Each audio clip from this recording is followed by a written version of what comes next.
Let's cut the fluff. Right now, someone is manipulating your choices without you even knowing it. Not with force, not with threats, with invisible psychological levers embedded in everyday decisions. From the apps on your phone to the cereal you grab at the grocery store. Your brain is being hijacked by hidden mental shortcuts, exploited by marketers, politicians, cult leaders, and even people you trust. And the scariest part, you're not just falling for it. You think you're in control. So ask yourself, when was the last time you made a decision that wasn't nudged, framed, or socially engineered? Because if you can't answer that, you're already being played. Number 9, the illusion of choice. You walk into a supermarket. 42 types of toothpaste. 17 kinds of breakfast cereal. More options mean more freedom, right? Wrong. Psychologist Barry Schwartz, in his book The Paradox of Choice, proved something terrifying. The more options we have, the less likely we are to act, the more regret we feel when we do. Companies don't give you 30 shampoos to empower. They do it to paralyze you. And when you're overwhelmed, guess what happens? You default to the brand with the loud packaging, the one on eye level, the one with the fake 90% off sticker. That's not choice. It's choice architecture. A term coined by Richard Taylor and Cass Sunstein in their book Nudge. These aren't random store layouts. Every shelf, every color, every price ending in .99 is engineered to bypass your rational brain. Think about it. Why does the recommended option always cost slightly more than the basic one? Why does your streaming service highlight the plan you didn't pick? Why do dating apps make swiping left feel like rejection, even though you're the one doing the swiping? Because they're not giving you freedom. They're giving you the illusion of freedom while quietly steering you toward the outcome they want. And the moment you think, the manipulation is complete. Number 8, the scarcity trap. Only 3 left in stock. Sale ends in 2 hours. Limited edition release. Your heart rate goes up. Your palms sweat. You click buy now before you even remember why you came to the site. That's scarcity bias, eh? Primal fear hardwired into your brain from the days when missing out on food or shelter meant death. But now it's being weaponized. In 1975, study by Werkel Lee and Aid Wohl found that people valued cookies more when they were in a scarce jar than if the cookies were identical to those in an abundant jar. Scarcity doesn't increase value. It increases perceived value. Now, imagine that same principle applied to time, tension, and relationships. Ever notice how people flirt harder when you're about to leave a party? Or how a boss suddenly praises you the day you turn in your oar? Resignation? That's not coincidence. It's reactance theory. The idea that we want what we can't have. But here's the twist. Scarcity is often fake. A 2020 investigation by The Guardian found that major travel sites like Booking.com and Expedia routinely display false scarcity messages. Only one room left, except the same message appears for weeks. It's not about availability. It's about emotional exploitation. And it's not just products. Social media uses it too. You've got one new follower. 3 people are typing, "These aren't neutral notifications," or digital breadcrumbs leading you back into the app. So ask yourself, are you acting because you want to? Or because you're afraid of losing something that was never really there? Number 7, the authority illusion. You see a man in a white coat. He says a pill will cure your anxiety. You trust him, but what if he's not a doctor? What if he's an actor hired by a pharmaceutical company? In 1963, Stanley Milgram conducted one of the most disturbing experiments in psychology. He told participants they were testing memory by delivering electric shocks to someone in another room. The shocks weren't real, but the participants didn't know that. When the person receiving shocks screamed in pain, the participants wanted to stop. But every time the man in the lab coat said, "Please continue," all the way to the maximum voltage, 450 volts, it's because an authority figure told them to. Think about that. 2/3 of ordinary people were willing to believe they were torturing someone because a man in a coat said it was okay now. Imagine that same mechanism at work today. A celebrity endorses a crypto scam. A news anchor repeats a politician's Lai wellness guru sells $200 bottles of detox water. We don't evaluate the message. We evaluate the messenger, and the more they look the part, suits, titles, studios, followers, the more we outsource our thinking. Harvard professor Ellen Langer said it best. People don't need reasons. They just need the word because. Try this. Next time someone gives you advice, strip away their title. Remove the logo, the suit, the blue checkmark. Would you still believe them? If not, you've just caught yourself falling for the authority loophole. Number 6. The familiarity loophole. Hear a song on the radio. You hate it. You hear it again. Annoying but tolerable. By the 10th time, you're singing along. That's the mere exposure effect. A phenomenon where the more you see something, the more you like it, even if it's bad. Psychologist Robert Zigonk proved this with nonsense words. People rated Card as more positive than a V2, just because they'd seen it more. Now, scale that up. Why do political slogans repeat the same 3 words? Why do brands use jingles that burrow into your brain like earworms? Why do toxic people reappear in your life, knowing full well you'll eventually let them back in?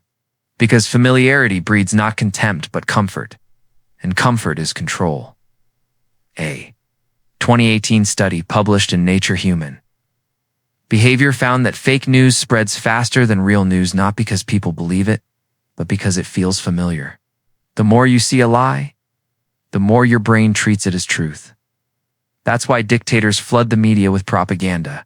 That's why abusers apologize and repeat the cycle. That's why algorithms show you the same outrage clips over and over. They're not trying to convince your logic. They're trying to bypass it entirely. So ask yourself, you support that idea because it's right, or because you've heard it too many times to question it? Asterisk number 5. The default effect. You sign up for a free trial. Auto-renewal is on by default. You get a new phone. Tracking is on by default. You start a job. Your 401k contributions. Opt-in only. Defaults are silent manipulators. In one famous study, researchers looked at organ donor rates across Europe. In countries where you had to opt in to be a donor, rates were as low as 12%. But in countries where you had to opt out, rates were over 90%. Same policy, same people, just a different default. That's the default effect, and it's everywhere. Tech companies use it to harvest your data. Employers use it to underfund retirement. Social platforms use it to keep you addicted. And the worst part, we hate changing defaults. It feels like work, like resistance, like we're doing something wrong. But here's the truth. The default is never neutral. It's always designed. So next time you see a checkbox already ticked, ask, who benefits from me not unchecking this? Because if you don't, you're not making a choice. You're accepting someone else's. Number 4. The emotional hijacker scrolling. Video pops up. A puppy saved from a storm drain. You cry, you share it. Another video. A politician saying something outrageous. You rage, you comment. Another. An influencer saying, you deserve this. You tap by now. Your emotions aren't being expressed. They're being extracted. Neuroscientist Antonio Damasio found that people with damage to their emotional brain centers couldn't make decisions, even simple ones. Emotion isn't the enemy of logic. It's part of it. But manipulators don't want balanced emotion. They want extremes. Fear, anger, guilt, FOMO. These are the 4 horsemen of behavioral control. A 2021 MIT study found that false stories that evoke emotion spread 6 times faster than neutral ones on social media. Why? Because your amygdala, the brain's alarm system, overrides your prefrontal cortex. You don't think. You react. And every reaction is a data point. Every like, share, comment trains the algorithm to feed you more of the same. Soon, you're not scrolling. You're being farmed. Your emotions turned into ad revenue. Even charities use this. They don't show you statistics about poverty. They show you one starving child with big eyes. Because your brain can't empathize with millions, but it can cry for one. So ask yourself, are you moved by truth or by the most emotionally manipulative version of it. Because in the attention economy, the most emotional story wins, if it's a lie. Number 3, the consistency trap you post on social media. I'm all about self-care. So when a brand sells a $80 face cream, you buy it, not because it works, but because not buying it would make you a hypocrite. This is the consistency principle. A cognitive bias where we feel compelled to act in ways that align with our past statements. Psychologist Robert Cialdini, in Influence, The Psychology of Persuasion, showed how small commitments lead to larger ones. Once you label yourself, I'm a healthy eater, I'm a loyal friend, I'm a good person, you'll bend reality to stay consistent. That's how cults work. They don't start by asking you to give up your money. They start by asking you to attend a free meditation class, then a weekend retreat, then a donation, then a lifetime commitment. Each step is small, but each one locks in your identity. And the more public the commitment, the stronger the trap. A 2012 study in the British Journal of Health Psychology found that people who wrote down their exercise goals were 76% more likely to follow through. Why? Because seeing your promise in writing makes breaking it feel like self-betrayal. Now imagine that weaponized politicians make you say, I'm a patriot, then sell you war. Brands make you say, I deserve luxury, then sell you debt. Partners make you say, I'll always be there, and guilt trip you into staying. Your brain would rather suffer than admit it was wrong. So ask yourself, are you doing this because it's right? Or because you've already told the world you would? Because identity is the most dangerous trap of all. Number 2, the tribe will pull you. Don't follow a brand. You're a Mac user. You don't support a policy. You're a conservative or a liberal. You don't like a team. You are the team. The moment you identify with a group, your brain changes. Neuroimaging studies show that when people watch their sports team win, their brain lights up like they personally won. And when the team loses, it triggers the same pain centers as physical injury. This is tribal cognition, where beliefs aren't about truth, but belonging. A 2017 study from Yale found that people would rather believe a lie than be ostracized by their group. When shown factual corrections that contradicted their political beliefs, participants didn't change their minds. They doubled down. Why? Because social survival mattered more than truth for most of human history, and manipulators know this. Dictators create enemies. They're coming for your way of life. Cults isolate members. The outside world doesn't understand us. Online communities ban dissent. You're not one of us. The goal isn't to win an argument. It's to make dissent feel like betrayal. Even your phone plays into this. Notifications from your close friends get priority. Groups give you badges, ranks, and emojis. You're not just using an app, sure. Earning status in a digital tribe. And the more you invest, the harder it is to leave. So ask yourself, do you believe this because it's true, or because everyone around you does? Because the loudest voice in your mind might not be your own. It's the echo of the tribe. Number 1, the self-perception lie. You help a stranger pick up their groceries. Later, you think, I'm a kind person. You post a motivational quote. Online later, you think, I'm someone who values growth. You donate $5 to a cause. Later, you think, I'm generous. This is self-perception theory. The idea that we don't know who we are. So we look at what we do and make up a story. But here's the dark twist. Others can shape your identity by shaping your actions. A company gives you a free sample. You use it. Now you like their brand. A politician gets you to sign a petition. You sign. Now you support their movement. A partner asks for small favors. You comply. Now you care more than you did before. Your brain is a storyteller. Not a detective. It doesn't ask, do I like this? It asks, why did I do that? And then it invents a reason. A 1967 study by Daryl Bem showed that people could be tricked into believing they enjoyed a boring task just by being paid to tell others it was fun. Their actions rewrote their self-image. Now, imagine that at scale.